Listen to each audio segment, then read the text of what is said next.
So this is the last thing that I want to talk about right now in this moment. I would love to move on from this situation. I am beyond it. It doesn't matter anymore. It's painful. I'm just over it. However, I made a commitment to make a review of the Matribirth Midwifery Institute that I attended, and I think it's still important. So, I am here to just share what happened to me and genuinely warn other women about working with these people. So, my name is Emma. I enrolled in the Matribirth Midwifery Institute. It seemed to offer something that I really could not find anywhere else, which was something very, very well-rounded. That's what really stood out to me. There's 4 quarters. It's a year-long school. The first quarter is self-development. The second quarter is birth-related physiology. The third quarter is birth trauma debrief coaching, and the fourth quarter is business school. That's how it was set up the first year. And I thought it was genius. I thought it was an amazing model. My expectation is that it would build a very well-rounded birth worker out of me. The thing that excited me the most was the syllabus. It was a beautiful, glorious syllabus that I was so excited to work through. I was most excited actually about learning alternative ways to support women physiologically outside of the allopathic system.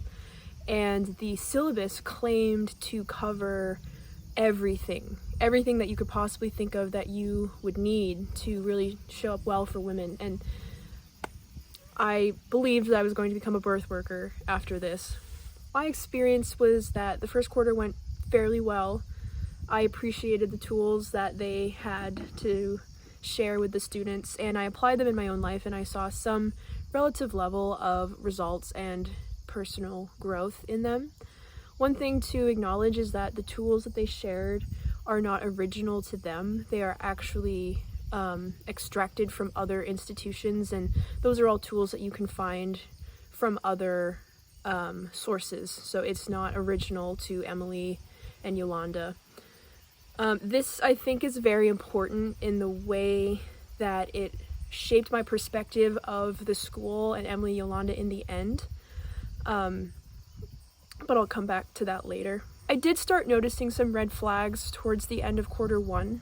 One of the red flags that I noticed was that we were all in a midwifery school, but the instructors suggested or recommended that we don't call ourselves midwives. That to me was the first level of cognitive dissonance that I didn't understand. The second thing was that they had claimed in their marketing and advertising that this school would equip you to be a very successful birth attendant, but they didn't recommend that you charge any money for your services. And there is a good reason for that. And it's because you really don't want to be charging money when you are offering a service illegally in some states or in some parts of the world. So it makes sense, but it was very unexpected for me to be recommended to not legitimize my services through financial exchange. But I really wanted to get through to the next quarter and start learning the physiology, and so I didn't really think a whole lot about it. The deep disappointment came around quarter 2. And the quarter started very strong with very strong theory about birth and about the cognitive dissonance of women who choose to give birth in a hospital, the dangers of medical tyranny, the subjugation and reversals of sovereignty, and the Stockholm syndrome that women may have after they're abused in a hospital. It made a lot of sense to me, and I still resonate with a lot of it. But as the quarter went on and we covered more and more different topics, I started to realize that the theory was stronger than the practical aspects of the school that I was really excited about.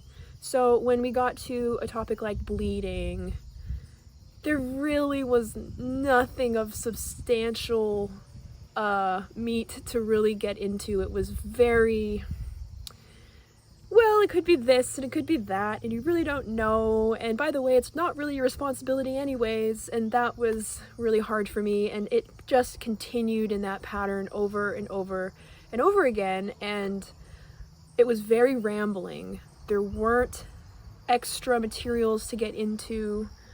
There weren't diagrams about the body. There was no conversation about the hormonal cascade, things that I expected to learn as a midwifery student, things that you would expect to learn in any midwifery school. And I started to pull away from the classes. I didn't attend live so much. The live classes were very, very unstructured. It was not stimulating to me at all. They're very long. And so I sent Emily an email just as quarter two ended, and I basically laid out my grievances for her, basically saying everything that I've said in this video, and basically said, what are you going to do about this? Because I paid $12,000 for this school, and you are not living up to the expectations that you set forth in your marketing. It's truly not aligning with what you said the school was. And to Emily's credit, she sent me a response back and addressed a few of my concerns. But in terms of the false advertising, that was really my main concern here. I got nothing. And that's expected, I didn't really expect much. But at that moment in time, I was so committed to the school that I didn't want to have to dig any deeper. And so at that moment, I just said, okay, she's trying, she's not a bad person, and yet there was a little piece of me that said, I'm not so sure that this is quite right. And I started to talk to other students more, and started to realize that my experience was not isolated, that there were many women actually that were very disappointed in the school. And so we came together and we started talking, and we really started talking to as many other students as would listen, which was a very heated part of the school. At that moment I was actually traveling and I was in the car, and to have that experience outside of my home authority was very challenging, and it was women against women, and it was a very hard thing for all of us to go through. I don't have any regrets about that, but it was very challenging. And so we held a video chat with some women who wanted to hear our grievances, and we heard feedback, and some of us were actually punished and expelled from the school for organizing an opportunity to privately express grievances about the school. Pretty much at the exact same time is when the Reddit thread started. And that's when I really had my eyes opened, because I started to see levels of abuse that I could not unsee at that point. I was hearing a lot of stories about a lot of full-term or post-term stillbirths, and I had very deep questions about the safety of free birth. I still absolutely believe in free birth, but it brought new questions into my mind that I really had to start paying more attention to, and I had to start listening to the stories of other women around me. And listening to those stories and listening to people talking, I really started to see a pattern of abuse. Simultaneously to the Reddit threads opening, 3 of the Matribirth midwifery mentors also left the program. Women that I deeply trust and respected, basically rallied and left with absolutely no explanation. And this was obviously a very big red flag as well, if people inside of the school administration are leaving. And so a student brought up their concerns about the mentors leaving on the Mighty Networks platform. Emily and Yolanda completely gaslit and denied that student and played the victim, and I could not tolerate it. And so I wrote a comment that got me expelled. And from that moment on, they removed my access to the MMI program. They also removed access to the Blood Mystery School program that I was actively enrolled in. I had not yet finished the school. And they blocked my Matriarch Rising Festival ticket access. So I had paid 3 out of the 4 payments for the Matriarch Rising Festival. I had 1 payment left, and they canceled my ticket, did not grant me a refund, and so I could not sell my ticket and I could not go. And they literally stole that money from me. So at this point, I am out $12,000 to Emily and Yolanda. I don't feel very good about that, but that is the reality. And I have tried very hard to get that money back through all avenues possible. I have been in contact with the Attorney General of North Carolina. I sent a complaint. I had a back and forth conversation, dialogue, if you will, facilitated by the Attorney General. They facilitated a resolution, and I'd like to talk about that now. So after I sent my first complaint to the Attorney General, Emily hired a lawyer to respond to my complaint, and Emily's lawyer lied to the Attorney General about our interactions and our communications. She lied about the timeline, and she also grossly misrepresented my requests that I had made of Emily and Yolanda to clarify their experience and their position, and to just answer my questions in good faith. I don't know if that's technically perjury, you know, she's not technically under oath, but it was a lie, so I don't know what to make of that.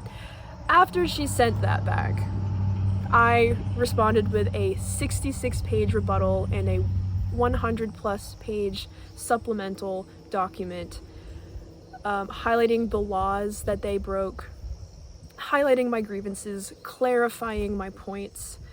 It was lawyerly, and I did it without a lawyer. I was so proud of it, and I know that they received it, and after 24 days, I reached out to the Attorney General again, and they told me that they cannot force Free Birth Society to respond. And so that right there really shows me how cowardly they truly are, because I spoke the absolute truth. I cornered them with the truth, and they didn't respond. And so that's the small piece of relief that I hold in my heart, that even though they stole $12,000 from me and committed fraud, I did my best. I really genuinely did my best, and that's all I can sit with in my heart, and that is what helps me move on. I have spoken to lawyers, I have spoken to reporters. I have done everything that I possibly can to that I feel is right for me, to make sure that this does not happen to anybody else. This school is not worth it. I would not call this a school.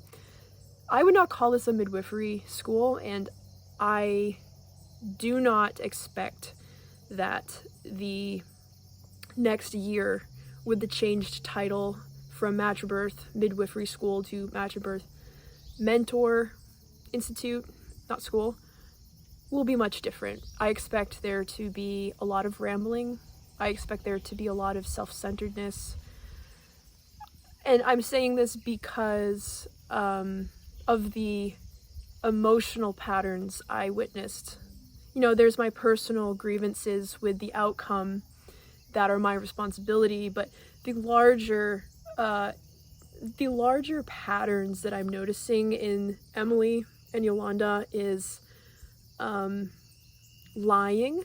They are pathological liars, manipulation, gaslighting, and I think that the first quarter of this school really set up the students to receive a level of psychological brainwashing to always pander and revert responsibility back onto themselves so that deceivers and power-hungry psychopaths can manipulate them into thinking that everything is their fault.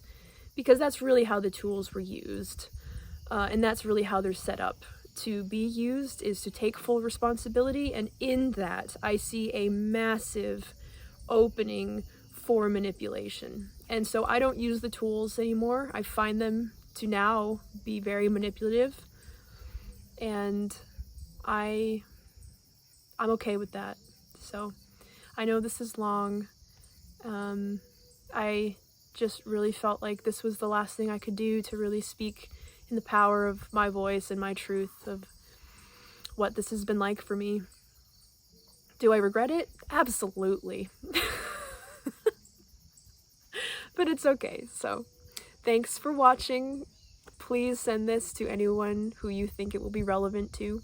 It's not worth the $10,000. I'll just say that. Good night.